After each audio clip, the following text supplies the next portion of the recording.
Go ahead. It's Brandon Dent from Woodward Sports. Hello, Mr. Gores and everybody else in attendance. And welcome, Trajan, to you and your family as well. Thank you. I have one quick question for both of you all.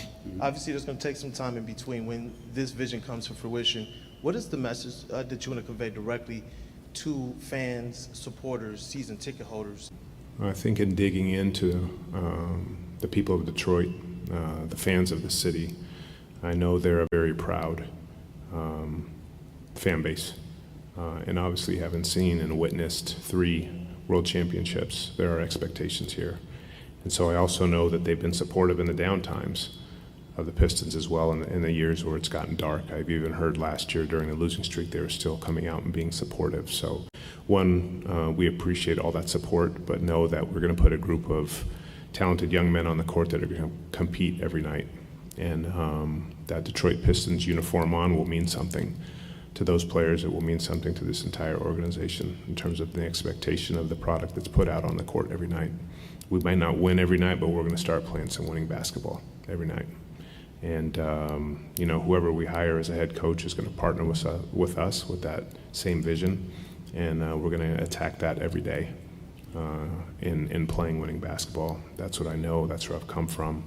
And that's what I want to see here in Detroit for a long time. Hey, what up, though, people? Welcome back to Wake Up Woodward. What up, though? That was the most inquisitive intro ever. Let's go, though, people. Right. Hey, you know what? Trajan Langdon, he has a way with words. Everybody that I got to talk to about him after this press conference, from other media members to Platinum Equity executives, as well as some other scouts and things of that nature, was that this is a very, very, very smart guy. A very smart guy. And the theme of this thing, obviously, everybody wanted to know a couple different things. What is your free agency strategy? Whose voice is going to lead this front office? People wanted to know what is, what do you think of like Cade Cunningham? And they really gave us a lot of the different answers, including what is the timeline. And they gave us a lot of the answers, man. It was pretty dope. It was pretty dope. Hey, good morning, brother. I guess somebody wanted to take on Woodward Sports Live. Let's go. What was that? Right. Shout out walk to through you. the door and walk back out, though. I think he works in the kitchen. Okay. Finding a way out. He's stuck in a glass box with a Shoot, that brother is not having a good morning, man. Shout out to that brother, man. Shout out to him. By the way, cool. Ryan's reaction on the I see chat. he's found his way out now through Birmingham Roast. He's made it. All right, Good job. I guess so.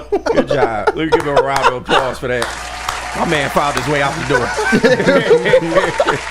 It was like, people are probably like, what are they talking about? But this guy walked in, didn't acknowledge anything that was going on. Right. We got lights on. We're all talking kind of loud into a microphone. And just like head down, starts banging on these sliding. Yeah. We get a lot of that. We get a lot of intruders into the studio. Oh, You see it through that door. Yeah, you see man. it coming. This is like out the back. I was like, whoa, what? Huh? He didn't care. He was just trying to get in and out. No F's given. Kool-Aid, Ryan's reaction said in the chat, the respect given to Kool-Aid's question is an acknowledgement of the quality of its question. Shout out to you. Hey, thank you. Shout out. I do wish. I got a lot of preparation.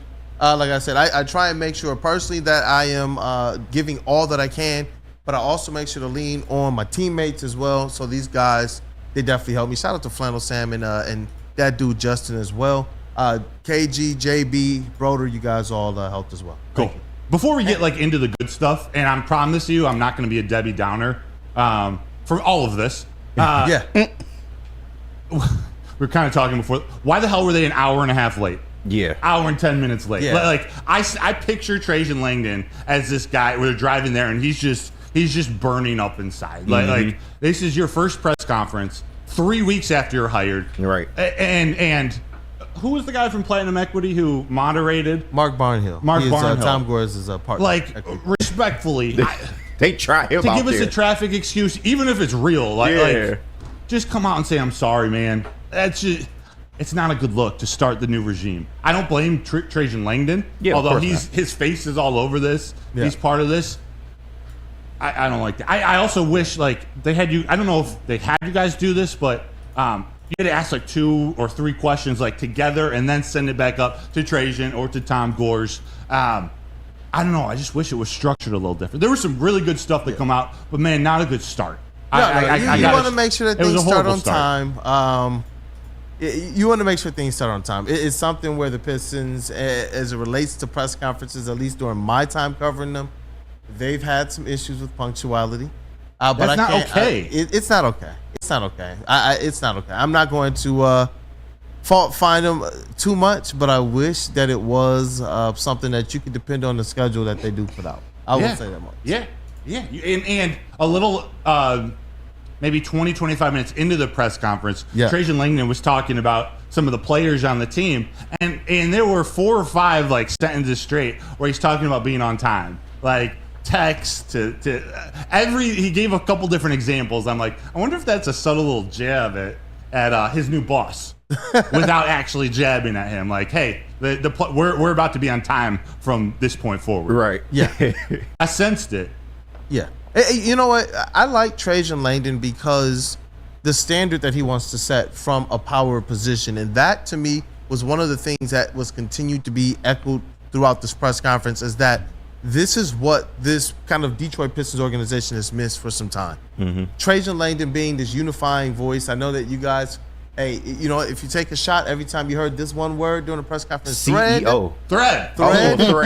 Hey, listen, you guys would have been done maybe 20 minutes into the press conference. Facts. But this is what's been needed. And he said a voice. When you listen to everything that's going on, he said a leader, somebody that can actually execute on the vision. This to me is saying that as much as they liked what Troy Weaver could bring to the table from a basketball standpoint, as much as what they did appreciate of Monty Williams as a coach, as much as what they probably appreciated out of the last reported front office structure, where Arn Tellem and Ed Stefanski were kind of sharing things, they said that Trajan Langdon is actually somebody built for this position, which is something that is encouraging. I think that this is going to be the most traditional NBA front office experience that the Detroit Pistons organization has had since they had Joe Dumars. Yeah. And that's a long, long time. Yeah. And by that, I also mean not that they haven't had more traditional experiences after Joe Dumars, but I mean, when you also include the level of basketball talent, what it's doing now is putting Trajan Langdon in a position to make the best decisions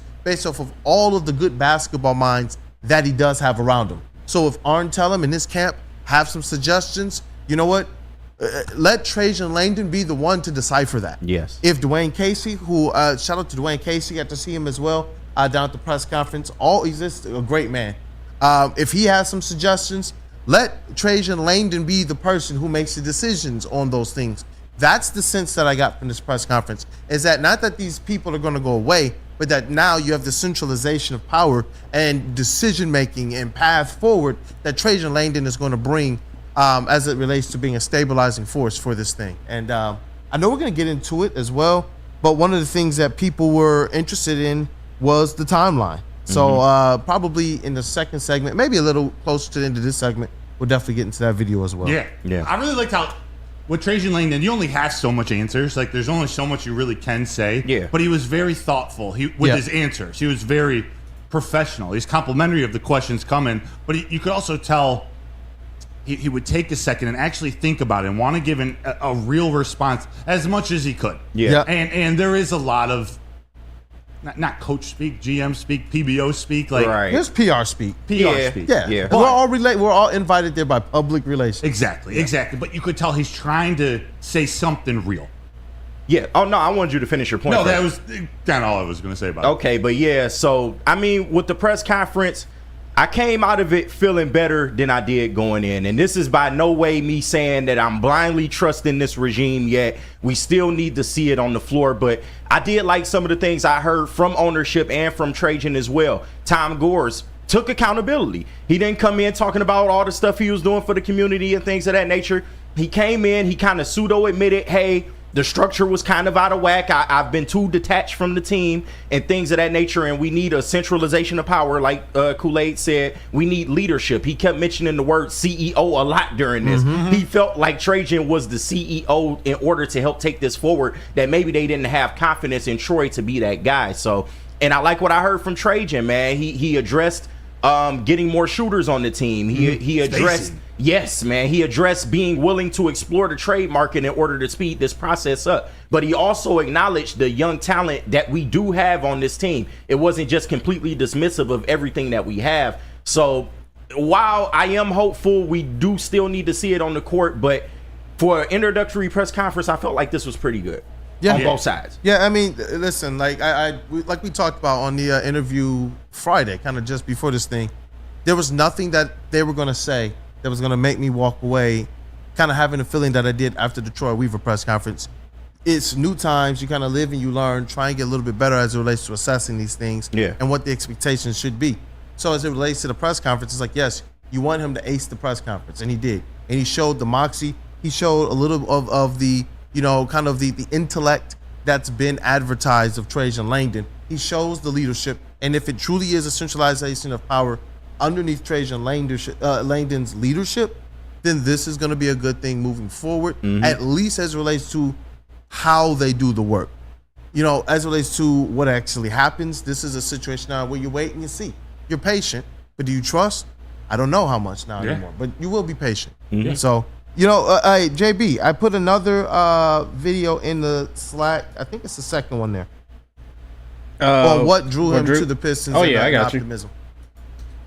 One question for you as well, Trajan. What are some of the things that attracted you to and ultimately led to accepting this job with the Detroit Pistons?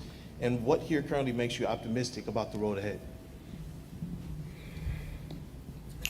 Well, thank you for the question. I'll attack the second one. I think in speaking to Tom through the process, I could really feel his passion for the organization. I've done my homework to understand how much that he has given to the organization in terms of resources, in terms of thoughtfulness, in terms of wanting this organization to be great. In talking to him and spending time with him, I knew that if I could come in with his confidence in me, I think and the people that I was going to bring in, we'd have a chance to get this thing back going in the direction that it needed to be. I can't do this myself. So Tom has been incredibly supportive, and Arn as well, in me hiring the people that I have. It's a tremendous group of people in every department. I brought in the scouting department and the cap department, performance, and we are all the ones that are going to elevate this organization from where it is now, and hopefully create sustainable success. This isn't about one run. This is about being successful, creating a system, creating processes in this organization, which is going to allow the Detroit Pistons organization to be successful for a long time, and hopefully well past me and well past us being here. You know what, man? I can tell you exactly who he sounds like. I hope it turns out this way as well. Yeah. Who does he sound like? Brad Holmes. Oh. No. I think he sounds a lot like Brad Holmes. The intellect, the attention to detail, kind of this persona that it's going to be his way. Yeah. I kind of get that from Trajan Langdon. We discussed, is this going to be something that's going to happen sooner rather than later? Is it going to happen kind of down the road? He said there is no timeline. This is just about getting this thing right. And that's what we wondered. As a new regime coming in, is he seeking to just kind of make sure he can establish his foundation and do it the right way and have confidence in that, no matter what any of the outside noise will be, because fans and supporters, if this thing is going to be extended beyond 2 to 3 years, they have a right to feel how they feel. But Trajan Langdon also has a right to his work and what that affords him to be able to do.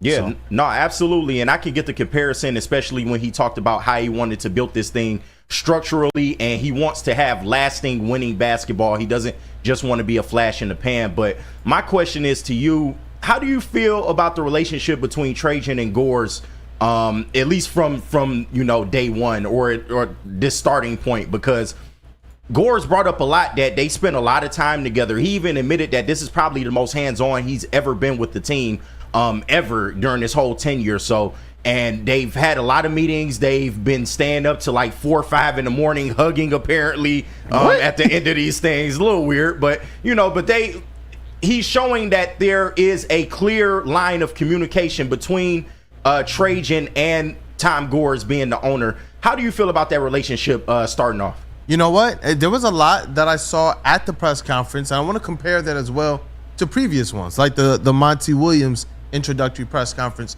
I want to get into that in the next segment. Perfect. I definitely do. Okay. Perfect. Let me tell you about Diswood Dispensary first. We'll get right back into this Pistons press conference. Essential. What up, though, people? Welcome back to Wake Up Woodward. We appreciate you guys for supporting the Woo Crew. Go on ahead and satisfy that like button. I need you guys to go on ahead and just treat it nice. Treat it real nice. And once you hit that like button, hey, there we go. Hey, touch me, baby. Satisfy that.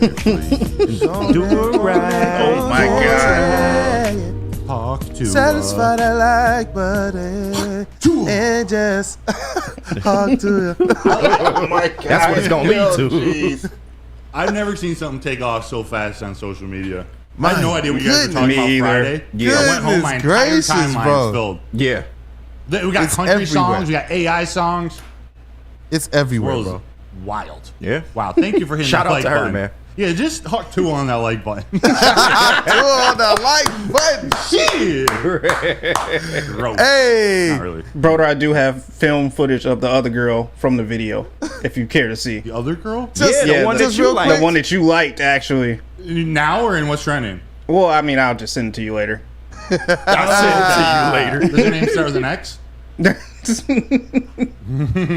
Pistons, baby. Yes, sir. Let's get back into this. Yep. And you had a question, KG? Let's reset that. Yeah, so I was saying, what did you feel the relationship between Trajan and Tom Gores off the rip? How are you feeling about that? Because, like I said, Tom Gores mentioned that this is the most hands-on he's ever been with the team during his tenure. Him and Trajan have been having these really long meetings, and they spoke of, okay, yeah, we didn't have a press conference, but we chose to work instead of have a press conference right away. They wanted to start chipping away at this thing. So what do you think about the direct line of communication between Trajan and Tom Gores to this point?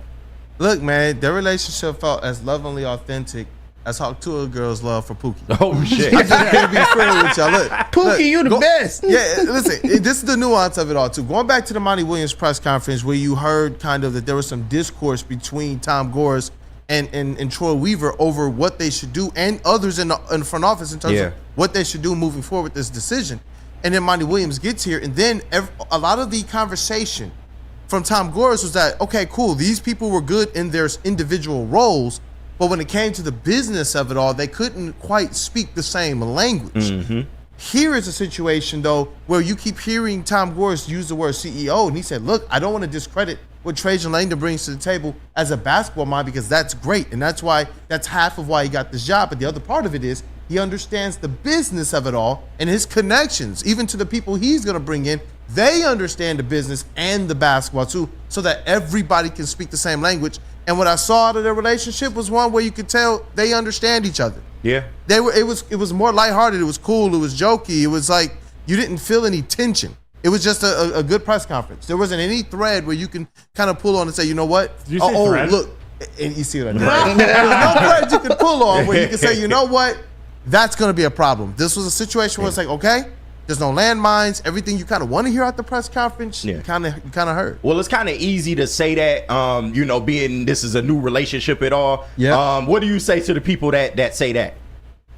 I mean, that's fair. That's fair, because how this thing goes from here is going to be ultimately what colors the nature of the business relationship. Yeah. So even though you can still say, hey, we respect you, Troy Weaver, the nature of the business relationship is that he didn't get it done, no matter what was going on in that front office. Now you got Trajan Langdon. What's going to color that is what happens from this point forward. So you can have all of these wonderful skills, but how you pull it all together, how you properly delegate, how you lead it, and how you execute your vision, and then ultimately how you win is going to be what colors their business relationship from this point forward. Two questions for you. Yes, sir. Why do you need to interview 50 people for this job?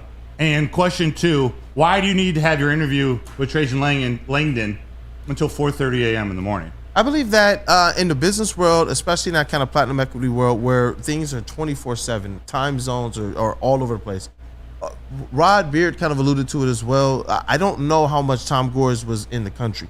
So some of those meetings that had to take place had to happen in times where he was probably awake as well, in between maybe other business meetings when he was on the road. When you do these types of interviews, you open up a wide net through a search firm. that's going to go out there and find you your top 50 candidates, and they start to break it down. So all those interviews, Tom Gores might not have actually been involved with, but the search firm and the people who are authorized to go and handle that business, they're going to be really the ones that kind of handle that first layer. And then as you get down to kind of more concentration of candidates, that's where Tom Gores is probably stepping in and having those meetings. I hear that, and I like the choice that they settled on. I like Trajan Langdon a lot, especially after just hearing him talk. Even not hearing what came out of his mouth, just how he presented himself, how I think he can turn this around. It just, from a business aspect, I don't want to hijack the conversation, so we'll get back into it. Talk. But from a business, this is all about the conversation. From the business side, there aren't 50 people qualified for this job. Like, if you have the right people around you, and from a basketball sense, there should probably be max 10 to 15 out there in the basketball world of people who can come in and be a president of basketball operations or be a GM. I'm sure they had 50. No. I'm sure they had their short list, but there is still a process that they all go through. And I just think on that other side, so it worries me that it's platinum equity Piston, like and that's kind of I don't know if it's a meme going around, but that's a joke going around. It's the platinum equity Pistons. There was a lot of references to platinum equity. I get it, and he's been a successful businessman running a basketball team and recreating a culture. It's a completely different ball game. It's so different, and he used the word grit, and it was kind of cringy to me. I was like, man, that's a lot. Like, we got to prove they're gritty first before we start throwing grit around. Of course. But nonetheless, from a business sense, that part kind of threw me off, dog. That's why Trajan is hired, though. That's his job. Yes. And the thing is, it's not that he did a bad job prior. SVG was in the culture of basketball. Arntellen was firmly within the culture of basketball. But that's why he painstakingly continued to stress the point, and I'm going to use that word that KG has loved so much this morning, the CEO. This is a guy who understands exactly what he's doing and how to get that vision to come to fruition. And CEOs ultimately have connections, and they understand who's going to be their managers and how to properly delegate those types of things. And so I was comfortable with Tom Gores being really, really kind of transparent yesterday. And taking responsibility and accountability. He was accountable. Yeah, because that's what you want out of your owner. And that's why I said this is why I want this to work, because you got your most traditional front office. You got kind of the concerns you have, Broder, being taken care of, or at least in this hiring. That's what the purpose is, to try and make sure that their front office is not heading any more in the direction of that what you were just describing. And so I like where they're headed here. Trajan's voice is supposed to be the one that runs it. So instead of it being Platinum Equity Pistons, right now it's going to be Trajan Langdon's Pistons. I'll take that. Just like back in the day, we said Joe Dumar's Pistons. Just like back in the way back, we would say Trader Jack McCloskey's Pistons. Now we finally have a front office in which it's Trajan Langdon's Pistons, and that's the way it has to be. I love that. Just to follow up real quick, a small Chuck Brewer in the chat sort of echoed or gave me a small rebuttal like you did too. Said this is the first time that I've ever heard Gores comment on the mess of the front office. So that's movement. It's just being open and transparent. That is something to look at. I hear you. It is. And that's what I'm saying. So, no, you're rightful in how you're feeling, and that's why I said let's have the conversation, because I think that this needs to be a little less about breaking down everything that they stated and really answering the questions that might not have gotten answered as clearly. We're all supporters here. Well, it's not like any of us are necessarily working within professional sports organizations, but we care about this thing to the point that we stress our brains and we spend our time trying to gather every aspect of information to be able to make sure we can properly present what we do every single day. And so I value the questions and the concerns of you all as well as you guys, chat family.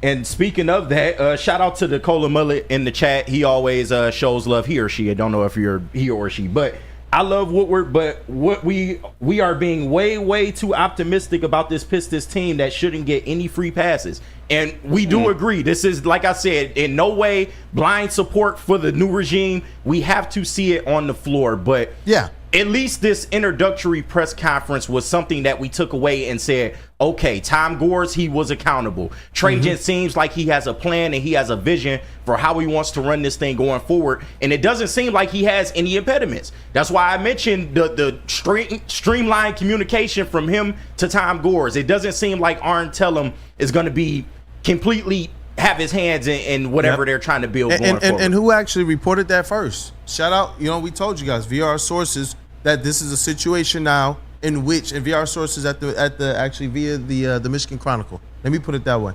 that this was a situation where Trajan Langdon to Tom Gores was not how the communication went. Where it used to be Trajan Langdon, Arn Tellem, and then everybody else. Now this is a situation where it is Tom Gores and Trajan Langdon, then everybody else. Yeah. That's the way we want this thing. That's the way that it was presented effectively at the press conference. Yeah, so another question I wanted to ask you if we got time. So he said there was no timetable to find a head coach. You know, they're going to take their time and try to get the right guy for the job, which I'm not necessarily opposed to. I can't really remember a time where there was a head coach or wasn't a head coach going into the NBA draft. But did you get any indication as to maybe the type of coach they want to find gathering anything from this press conference? Well, I mean, it's really the coaching candidates that we discussed on this show as well, and who wouldn't want the best. But the issue is that these people, do they want the Detroit Pistons? Do they see in the Detroit Pistons what Trajan Langdon sees in the Detroit Pistons? Mm-hmm. So, and if you don't have that, then it's going to take some time. And I saw a report that came out as well that stated that this thing could stretch after the draft, kind of after free agency as well, because you want to make sure that you get this coaching hire exactly correct, and that this individual knows that they're coming in to follow your vision, since they're not a part of the foundation building that's going on right now at the start of the Trajan Langdon era. You don't think that's a problem? I don't. I believe that Trajan Langdon already is going to have like a short list of coaches that he knows will be a secondary, but you have to wait for these kind of first line of coaches that you want, your top tiers. You have to wait for those guys to basically fall through first, and then you go to that list of other people that you know what? Okay, it's a good time now for us to try and find our Eric Spoelstra. It's a good time now for us to find our Brad Stevens. Those guys that we know, they're showing extreme promise. Since we couldn't get any of these top-line guys, let's go and get this person here who understands how to talk our language, who understands how to utilize the strategies that we do, who understands how to take what we're echoing from here and make this thing happen on the court. That's what you're looking for in this coach. You're no longer looking for, realistically, just the kind of best coach as it relates to like what Monty Williams represented. You're now looking for really like a manager when you think about baseball. You're not looking for a guy that's going to come here instantly and are just kind of taking this team from 0 to 100, because you got a bunch of young guys. You have a lot of moving parts and pieces. You need a coach that can make sure that development is happening, not just with your young guys, but with even the players you bring here who are supposed to run your system. You can't have a system that people know of before you get here, but then when you're here, nobody from the vets to the young guys are doing your system. So you got individual player development, you got team development, you got management of the assets and of the players, you got management between the big league and the G League team. You got other NBA teams signing our G League talent away, and they're playing regular rotation minutes. I don't quite understand it.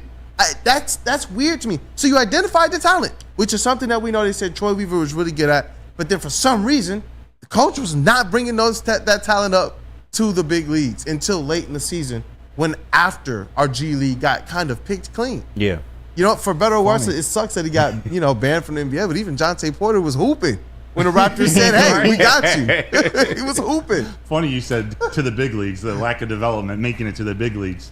But it's true. They have identified talent, and it hasn't developed. I need a coach who can coach defense and effort. Like, why have such a hard time with teams struggling in the NBA these days is because effort alone should win you a couple games in today's NBA where, especially as the Pistons, a lot of stars rested against the Pistons. Like, the effort isn't all there with everybody, with every team. I don't want to just blanket it across the NBA.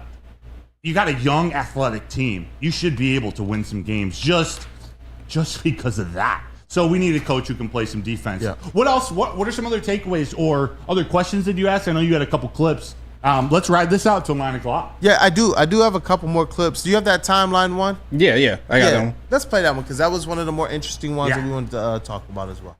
So let's get into that one. Good afternoon. Welcome to Detroit Trajan. Good afternoon, Mr. Goers. My name is Corey Woods, Pistons beat writer for M Live. First for you, Trajan. Coming from an organization that's been to playoffs for the past couple of years, when you look at the Pistons, how far away do you think they are from turning this franchise around? Like, what's the first step? And for Mr. Gores, we've seen your dedication and heard your dedication into turning the franchise around. How confident are you this time around that the organization will be closer towards reaching that success that you've been chasing? Corey, nice to meet you. Really good question.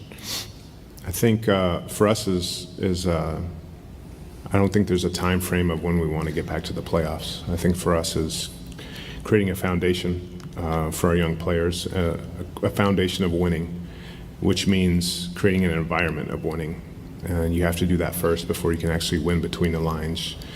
You got to practice and compete at a certain level with a certain fiber of human beings in this facility every day. And that means not only the players, it means the coaching staff, it means front office, it means performance staff.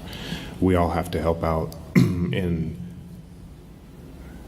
the development of our young players. So I think creating that foundation is paramount, that we do that first. And then we can't skip steps in terms of the development of this team, in terms of creating an environment, again, a winning environment, which means holding these guys accountable every day to winning plays, to the smallest things of being on time. And not only being on time on the court, but being on time on a rotation, being on time on a block out, texting somebody back in time, returning their call in time. That all those things impact a winning environment, which impacts a winning team. So for us is, again, it's that foundation that has to be set, then it's bringing in the right people, right? And at the end of the day, we have to have enough talent to win at a high enough level. And we do have young talent here, right? So it's creating an atmosphere of how do we have that young talent reach their potential. And I think if the young talent that we have here reaches their potential, we have a chance to be pretty special. But again, we're not going to skip steps. I can't give you a timeline. When we get there, we'll get there. Man, look, there was a lot to unpack there. Shout out to the Detroit Pistons organization as well, and Pistons PR for all that video as well. They streamed it live to their YouTube account, to the delight of all the fans out there. And shout out to you all as well. Man, my family was tapped in, and they said that there was a lot of support in there. So I appreciate you all. There was. Dante151 also points out, thank you for the super chat, man. He said the chat in the Pistons live stream was nuts. At one point, they were chanting Jared Goff. Yeah. Yes, they were. Because they were waiting for it to start. Yep. No one knows how often that happens. So I see people in the chat debating about it already. Do you think the fact that they don't have a timeline in order to get back to postseason play, do you think that's a problem? I actually don't think that's a problem. This is what it's interesting when we drum up what we believe the question should be, and then these are the things that he's talking about as well. Shout out to the rest of the media as well, who's understanding, hey, look, these are the concerns right now. People want to see this team get back to winning, but sometimes you can't.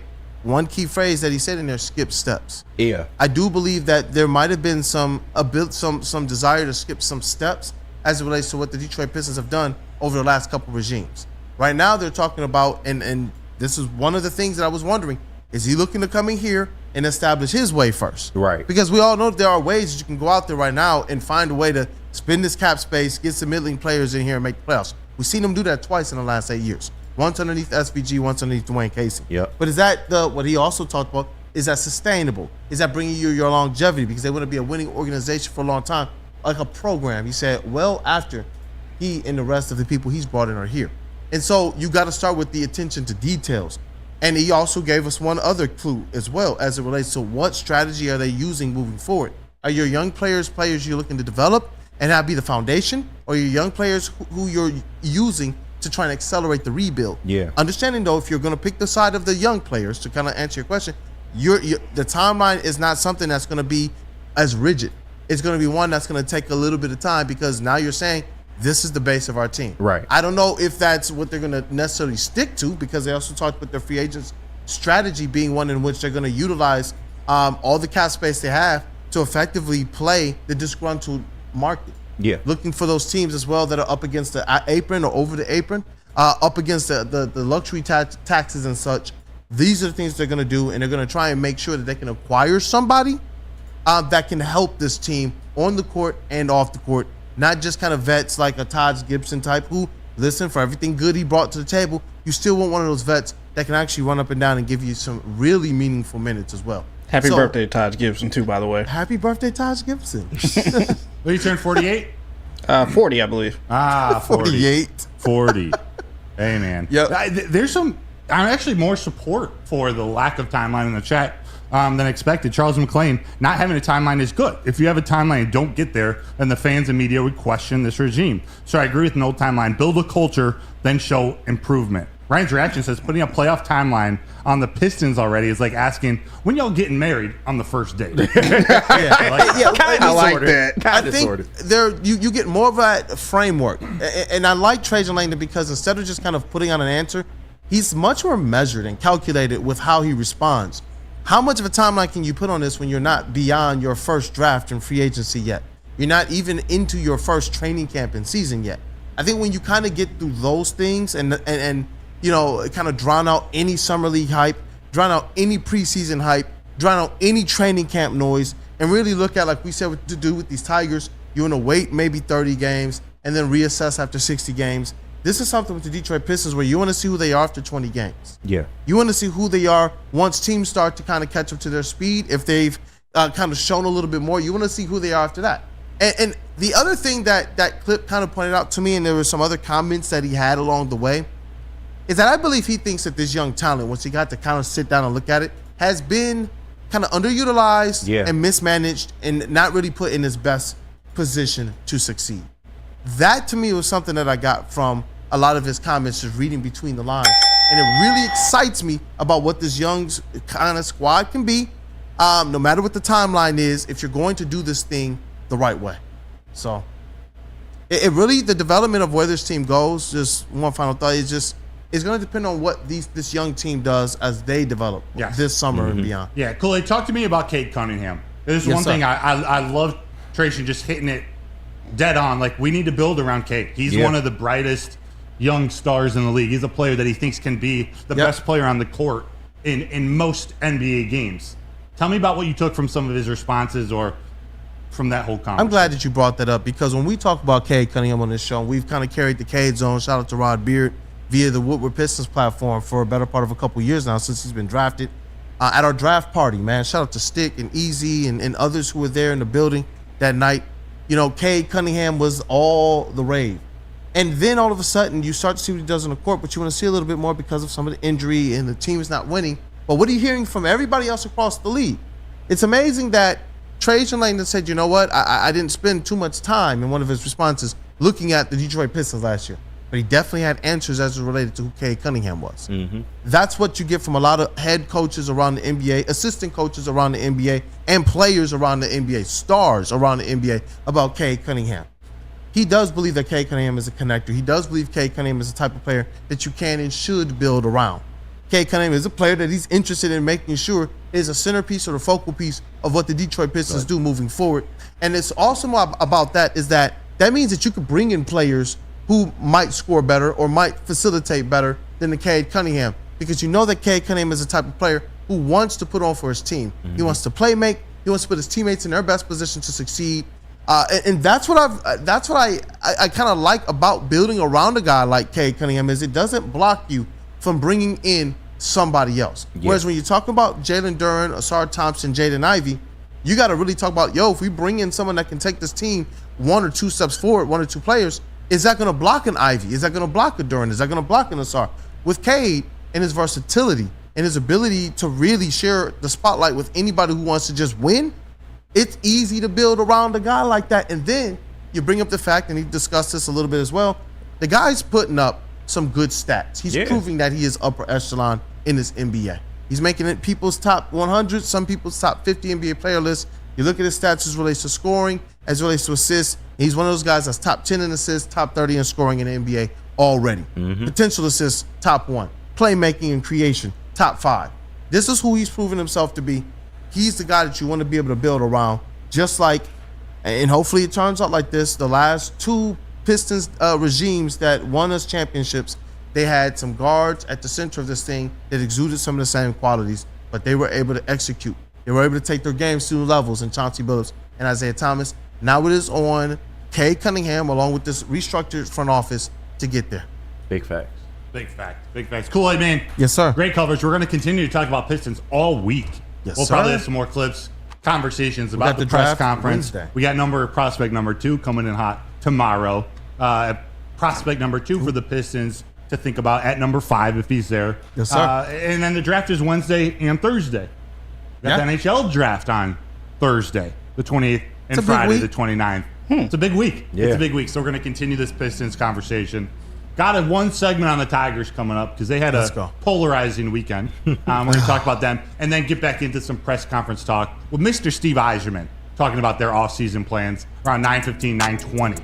Cool. Can you tell us about all the shows coming up on the network? I can. Hey, thank you guys for kicking off the day with the Wake Up Woodward crew. We appreciate you guys doing that every day, Monday through Friday from 8 a.m. to 10 a.m. And I'm hoping after you support the Hoop Crew, it just